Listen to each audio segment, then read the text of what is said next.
Welcome back to the 7th Sittingbourne and Kemsley Light Railway podcast. In the last part, I updated you on the goings-on of the various departments, but I missed one, the S&T. They are our signalling department. One of the tasks recently completed was the replacement of the shunt signal at Kemsley Down.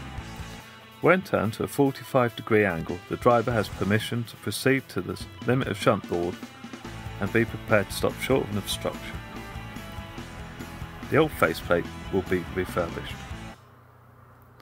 Anyway, we've got a lot to see on the journey back to Milton Regis Asda Halt, so let's get going.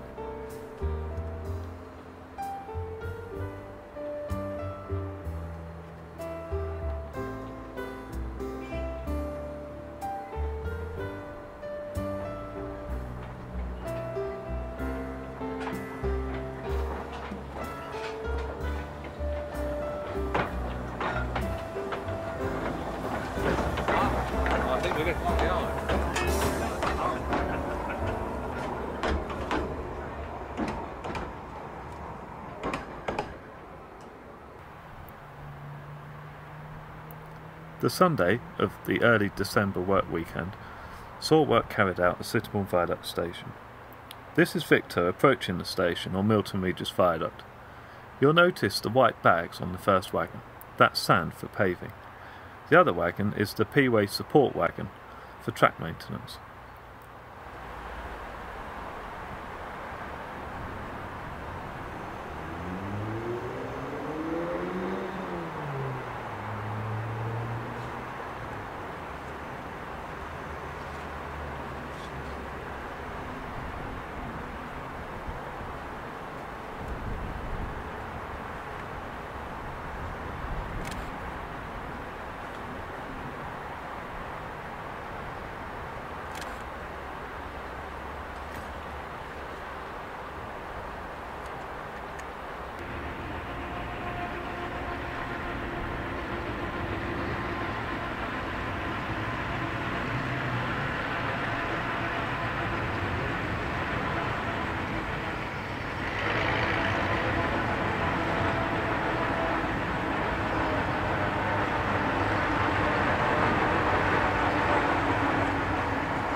On arrival at the rail gate, the first wagon, conveniently wagon number 1, was uncoupled from the P-way wagon.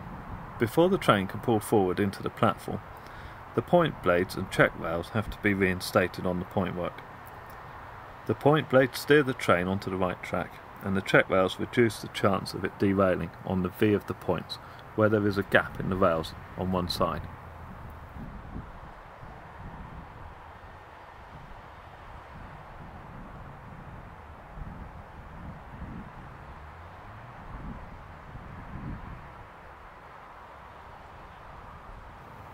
Installing these takes a bit of time, so let's speed things up.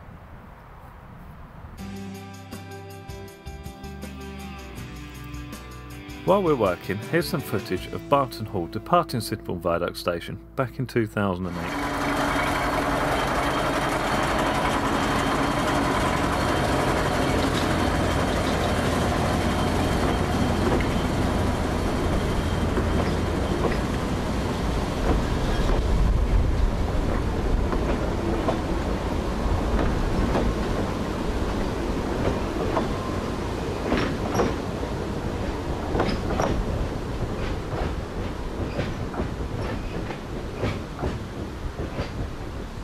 Note the rising gradient is quite a steep hill out of the platform. The point blades, check rails, shunt signal and point levers were all stolen during 2010. The silver pipeline was decommissioned and removed in 2009 and 10. Meanwhile, we've just finished reinstating the point blades and check rails, so the train can now safely enter platform 1.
As the train arrives in the platform, I want to draw your attention to the skyline.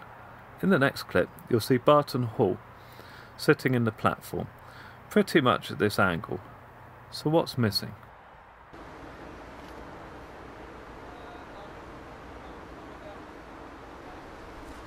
The silver pipeline and the overhead pipelines have been removed. The paper mill in the background has gone. In fact, only the water tower remains. The green building behind the platform has pretty much gone, and some of the uprights of the platform fencing have been stolen, leaving it to sag.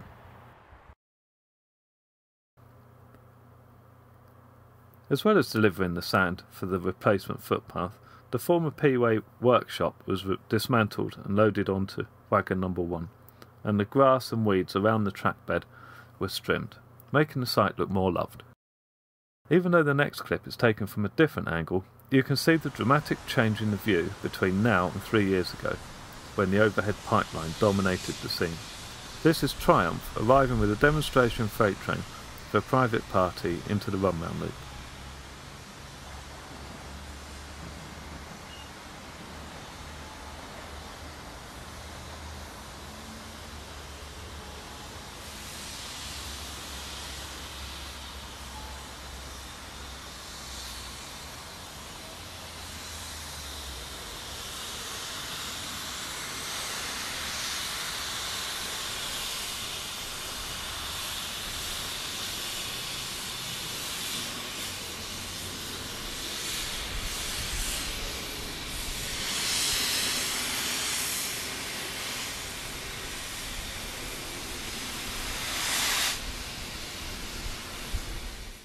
Back to this year.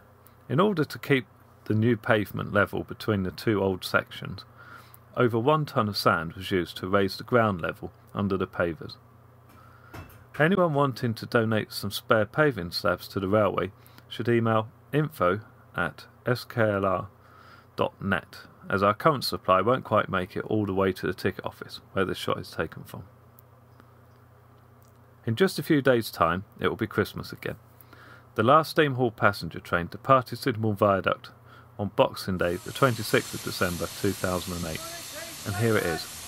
The driver, Keith, drove the first train in preservation in 1970 and this last train in 2008.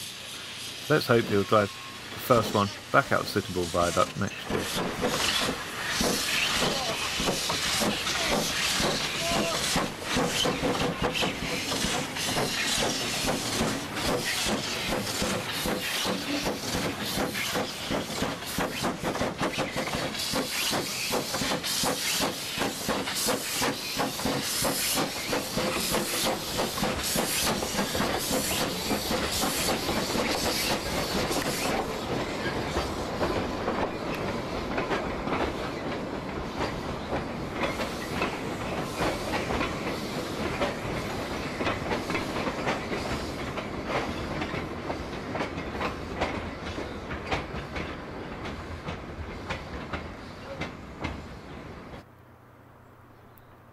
We're really looking forward to our return to Sittingbourne Viaduct on Good Friday, the 6th of April 2012. In the next and final part of Podcast 7, I will give you details of how you can help us get Sittingbourne Viaduct Station ready for reopening. In the meantime, have a happy and safe Christmas and look out for Part 5 just before the New Year. Merry Christmas.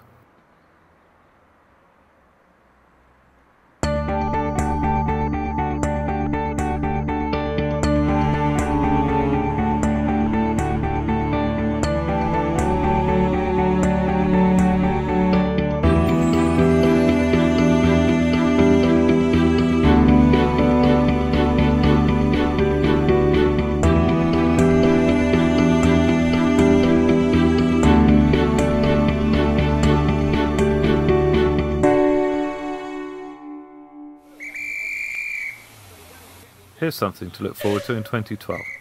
Steam trains climbing out of Sittingbourne Viaduct Station. Yeah.